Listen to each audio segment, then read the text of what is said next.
জোরে বলেন গোলাম আহমদ কাদিয়ানী মুসলমান না কাফের? গোলাম আহমদ কাদিয়ানী এমন জঘন্য কাফের, তাকে যে কাফের মানবে না সে কাফের। তার পক্ষে যারা দালালি করবে তারাও কাফের, তার পক্ষে যারা টিভিতে কথা বলবে তারাও কাফের, তাদের পক্ষে যারা সংসদে কথা বলবে তারাও কাফের। আমার হাবিবের এক নম্বর পরিচয়, তিনি আল্লাহর রাসূল।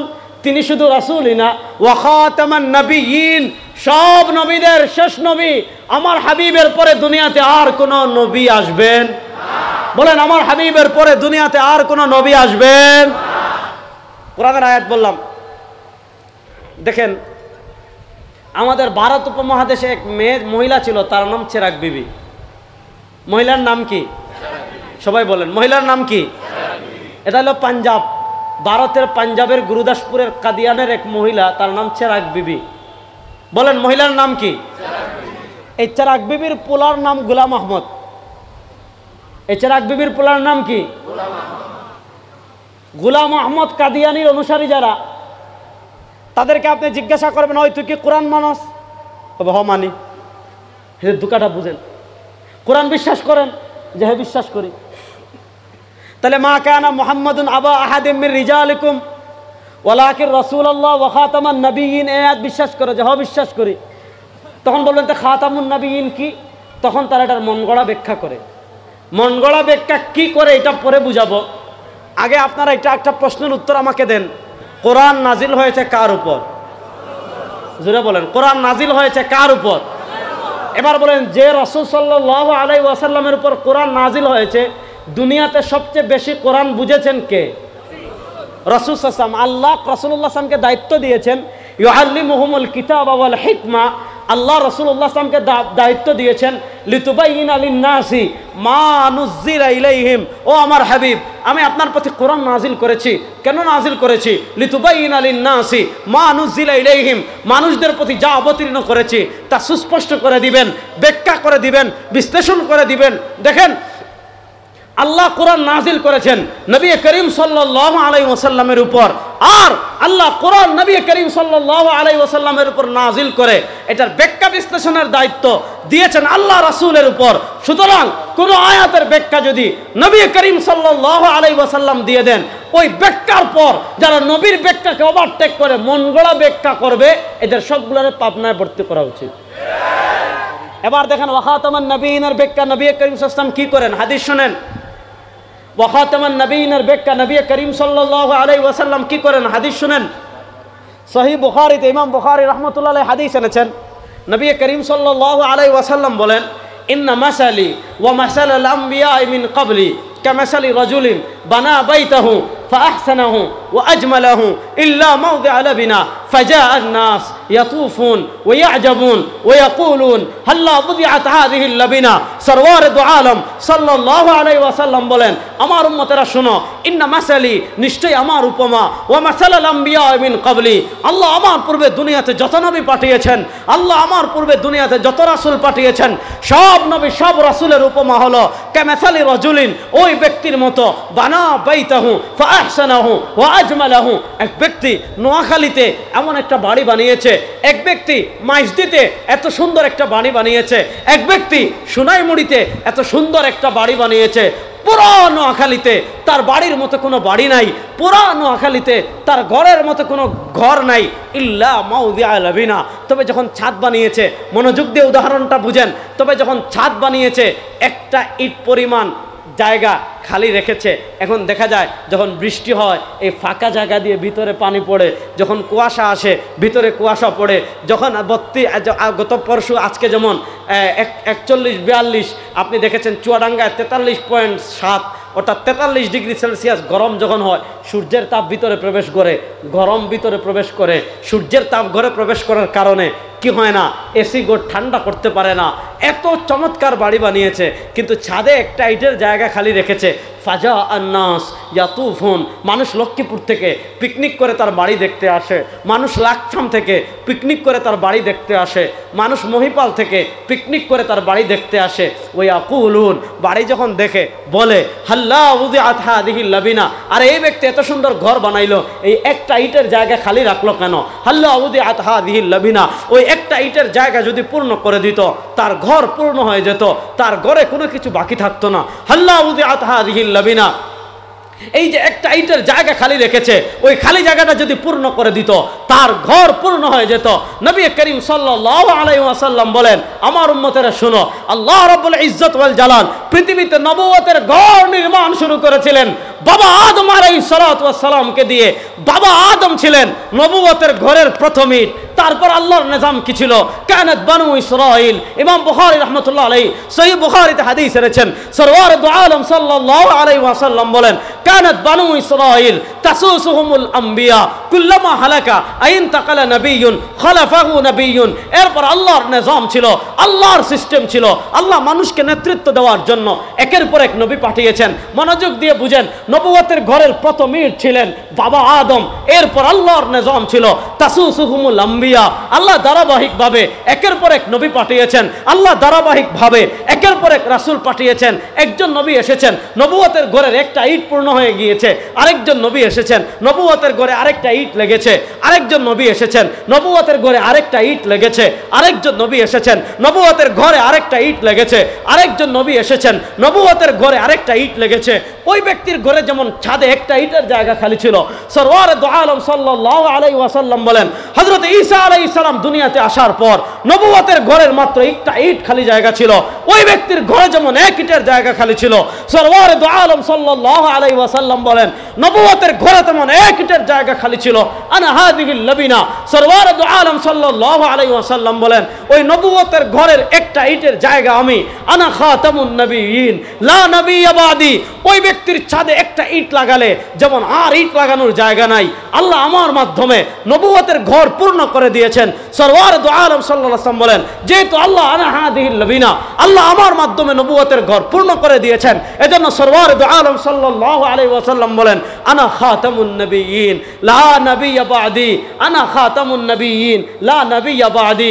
আমি শেষ নবী, আমার পরে কোনো নবী আসবেন না। বলেন, আমাদের নবীর পরে কোনো নবী নাই। আমাদের নবীর পরে কোনো নবী, আর আসতে বলেন, আমাদের নবীর পরে কোনো নবী। সুতরাং আমাদের নবীর পরে কেউ যদি নবী দাবি করে, সে মুসলমান না কাফের? না, আসতে বলেন।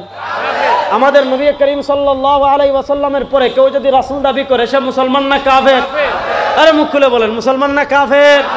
আমাদের নবী করিম সাল্লাল্লাহু আলাইহি ওয়াসাল্লামের পরে কেউ যদি আমাদের নবীকে বাদ দিয়ে অন্য কারো নবুয়ত স্বীকার করে, আমাদের সরওয়ার দু আলম সাল্লাল্লাহু আলাইহি ওয়াসাল্লামকে বাদ দিয়ে অন্য কারো রিসালত স্বীকার করে, ও নোয়াখালীর মুসলমান, আমি আপনাদের কাছে জানতে চাই, সে মুসলমান না কাফের? হাদিস আরেকটা শুনেন, তাহলে সহজ করে বুঝবেন। নবী করিম সাল্লাল্লাহু আলাইহি ওয়াসাল্লাম সম্ভবত তাবুক যুদ্ধে যাচ্ছেন। খুব আসেননি আমার সাথে? মুশতাকুন নবী সাহেব হুজুর আসার সাথে সাথে আমি ছাড়বো, একটু বিরক্ত করে শুনেন। নবী করিম সাল্লাল্লাহু আলাইহি ওয়াসাল্লাম তাবুক যুদ্ধে যাচ্ছেন। আমার আলোচনা কিন্তু মেন বিষয় মাত্র আসতেছে, আরো অনেক কথা সামনে আছে, একটু সবর করেন। বহু কথা, ফিতনা বেশি, কথাও বেশি। ফিতনা কম, কথা কম।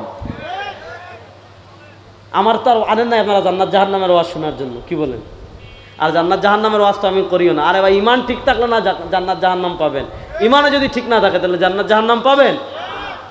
ভালো করে বুঝেন।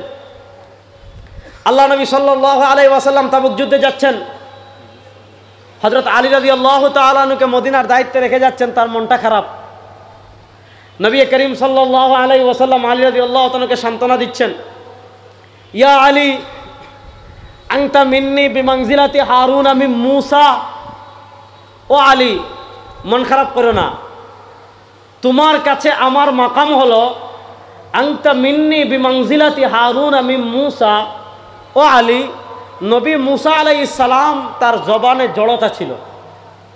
আল্লাহ তাকে সহযোগিতা করার জন্য তার ভাই হারুনকে নবুয়তের দায়িত্ব দিয়ে পাঠিয়েছিলেন। মূসা আলাইহিস সালামের ডান হাত ছিলেন তার ভাই হারুন।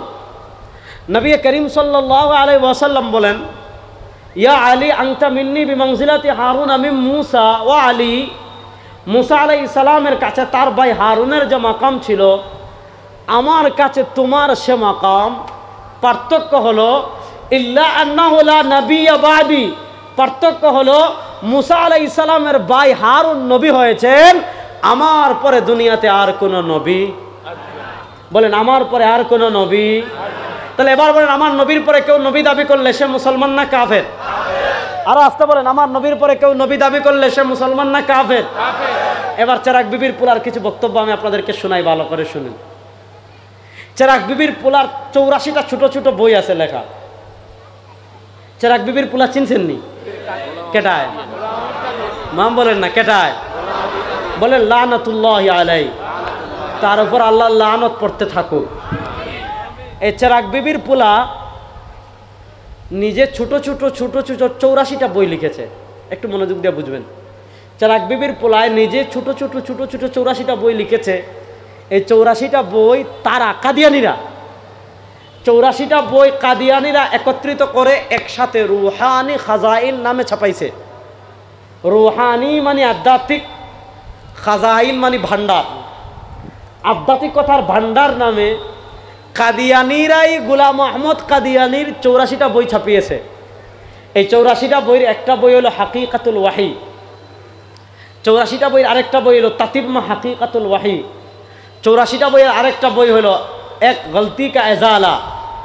রুহানি খাজাইন 18 নম্বর খণ্ডের 207 নম্বর পৃষ্ঠা, মনোযোগ, রুহানি খাজাইন 18 নম্বর খণ্ডের 207 নম্বর পৃষ্ঠায় গোলাম আহমদ কাদিয়ানি কি বলে দেখেন।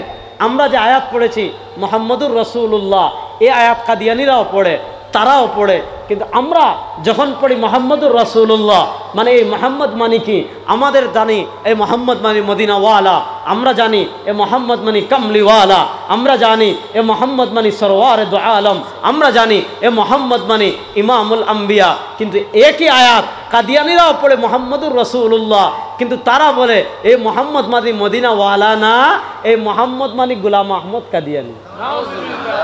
বড় আস্তে নাউজুবিল্লাহ বললেন। বলেন আবরার সাহেব এটা কোথায় পাইছেন? আবরার সাহেব এটা পাইছে কাদিয়ানির নিজের লেখা বই হাকিকাতুল ওয়াহিতে, যেটা আপনারা রুহানি খাজাইন 18 নম্বর খণ্ডের 207 নম্বর পৃষ্ঠায় এই চেরাগ বিবির পোলা শয়তানটা কি বলে শুনেন। মুহাম্মদুর রাসূলুল্লাহ সে বলে इस आयत में अल्लाह मेरा नाम मोहम्मद रखा, अल्लाह मेरा नाम मोहम्मद रखा और रसूल भी। কাদিয়ানি বলে মুহাম্মদুর রাসূলুল্লাহ এই আয়াতে আল্লাহ আমার নাম রেখেছেন মোহাম্মদ। বুঝতেছেন নি? इस आयत में अल्लाह मेरा नाम मोहम्मद रखा। কাদিয়ানি বলে এই আয়াতে আল্লাহ আমার নাম রেখেছেন মোহাম্মদ, ওয়ার রাসূল বি, এবং আল্লাহ আমাকে রাসূলও বলেছেন। এবার নোয়াখালীর মুসলমান যেই লম্পট বদমাশ নিজেকে মোহাম্মদ দাবি করেছে, যেই লম্পট বদমাশ নিজেকে রাসূল দাবি করেছে, নোয়াখালীর মুসলমান আমি আপনাদের কাছে জানতে চাই সেই লম্পট বদমাশ চেরাগ বিবির পুরা মুসলমান না কাফের? বলেন মুসলমান না কাফের? এটা বলেছে 207 নম্বর পৃষ্ঠায়, 218 নম্বর পৃষ্ঠায় যান, 219 নম্বর পৃষ্ঠায় যান, কি কথা বলে দেখেন, কত জঘন্য কথা। সে বলতেছে वो अहमद वर मोहम्मद नाम से मुसम्मा होकर, একদম তার কিতাব আমি তার এবারত আমি মুখস্থ শোনাচ্ছি। আপনি যদি বিশ্বাস না হয় আমার কাছে আইসেন, আমি কিতাব খুলে দেখাবো, এগুলো আমার কাছে আছে সব। वो अहमद वर मोहम्मद नाम से मुसम्मा होकर, যে তিনি আহমদ এবং মোহাম্মদ নামে নামকরণ করার পর আমাদের নবীর নাম মোহাম্মদ। বলেন আমাদের নবীর নাম। বিরক্ত হয়ে গেছেন না? বিরক্ত হলে কিন্তু শেষ। বলেন আমাদের নবীর নাম, আমাদের নবীর আরেক নাম আহমদ। বলেন আমাদের নবীর আরেক নাম ইয়াতি মিন বাদ ইসমুহু আহমদ, আহমদ মোহাম্মদ মাদ্দা এক। তো সে বলতেছে ও আহমদ ওর মোহাম্মদ নাম সে মুসাম্মা হকর, যে তিনিও যেমন মোহাম্মদ আমিও মোহাম্মদ, তিনিও যেমন আহমদ আমিও আহমদ। নাউজুবিল্লাহ বলেন না। সে বলতেছে ও আহমদ ওর মোহাম্মদ নাম সে মুসাম্মা হকর, তিনি আহমদ এবং মোহাম্মদ নামে নামকরণ হওয়ার পর मैं রাসূল भी हो, চেরাগ বিবির পোলা কয় मैं রাসূল भी हो, আমিও রাসূল, ওর নবী भी हो, আমিও নবী, यानी मुझको भेजा गया भी। সে বলছে আমাকে নবী বানিয়ে প্রেরণ করা হয়েছে, ওর গায়েবকে খবরে পানে ওয়ালা भी, সরওয়ার দু আলম যেমন গায়েবের খবর ওহির মাধ্যমে পেতেন, আমিও তেমন গায়েবের খবর পাই। আচ্ছা, এই দুইটা বক্তব্য শুনলাম। 231 নম্বর পৃষ্ঠায় গেলে আরো কঠিন কথা। সে বলছে ও নোয়াখালীর মুসলমান, তোমরা যে আল্লাহর ইবাদত করো এই আল্লাহ সত্য আল্লাহ না। তাহলে তার কাছে সত্য আল্লাহ কোনজন? সে বলছে সচ্চা খুদা ও খুদা হ্যায়। নাউজুবিল্লাহ বলেন। হেরা যদি আমরা পাইতাম তাহলে জীবন্ত জুতা দিয়ে বেড়াইয়া পিটাইয়া ফেলতাম একেবারে। সে বলছে সচ্চা খুদা ও খুদা হ্যায়, সত্য খুদা ওই খুদা जिसने कादियान में बोल মনোযোগ দিয়ে শুনেন কি যে বলবো, দুনিয়ার যদি গালি দেওয়া জায়েজ হইতো না তাহলে দুনিয়ার সব গালি তারে দিতাম, বুঝছেন? রাসূল বেজা যিনি কাদিয়ানে তার রাসূল প্রেরণ করেছেন। কাদিয়ান কোথায়? ভারতের পাঞ্জাব, পাঞ্জাবের গুরুদাসপুর, গুরুদাসপুরের এক এলাকা কাদিয়ান। আমি আপনাদের কাছে জানতে চাই, ও নোয়াখালীর মুসলমান, আপনারা বলেন আল্লামা মোহাম্মদুল্লাহ হাফিজ জহুর রাহিমাহুল্লাহর এলাকার মানুষ, আপনারা বলেন আল্লাহ আমার নবীর পরে ভারতের পাঞ্জাবের গুরুদাসপুরে কাদিয়ানের, ভারতের পাঞ্জাবের গুরুদাসপুরের কাদিয়ানে আল্লাহ কোন রাসূল পাঠিয়েছেন? আর আসতে বলেন, এই তো হাত তুলে বলেন আল্লাহ কোন রাসূল পাঠিয়েছেন? এবার যে বললো সচ্চা খুদা वो खुदा है जिसने कादियान में अपना रसूल भेजा, আল্লাহ কাদিয়ান এবং কাদিয়ানীকে নবী বানিয়ে পাঠিয়েছেন। ও মুসলমান, আমি জানতে চাই গোলাম আহমদ কাদিয়ানী মুসলমান না কাফের? জোরে বলেন, গোলাম আহমদ কাদিয়ানী মুসলমান না কাফের? গোলাম আহমদ কাদিয়ানী এমন জঘন্য কাফের, তাকে যে কাফের মানবে না সে কাফের। তার পক্ষে যারা দালালি করবে তারাও কাফের, তার পক্ষে যারা টিভিতে কথা বলবে তারাও কাফের, তাদের পক্ষে যারা সংসদে কথা বলবে তারাও কাফের।